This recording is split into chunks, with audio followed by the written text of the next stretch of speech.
ও মেরে দোস্ত রাগ হয়েন না, যত কথা সারাদিন ফালতু বলি ওইগুলা যদি জিকিরে রূপান্তরিত হয় তাহলে আপনি কুতুব হবেন, এতে কোনো সন্দেহ নেই। আমাদের যুবক সমাজ সারাদিন যত মিনিট ফালতু কথা বলে, এই টাকাটা যদি জমা রাখে তো 2-4-10 বছর পরে দেখবে ও ব্যবসা করার মতো একটা পুঁজি ওর কাছে হয়ে গেছে। সারাদিন যত ফালতু কথা বলে মোবাইলে, কি কইরা কি হলো ফালতু কথা বলা।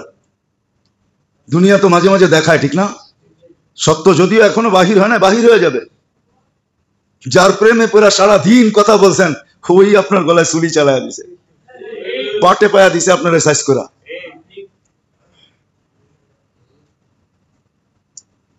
তো আপনি দেলি হইতেছে, আসেন উদাসীনতার থেকে বাহির হই। এটার জন্য যেমন জিক্র ইবাদত, এরকম আল্লাহ ওয়ালাদের সোহবত।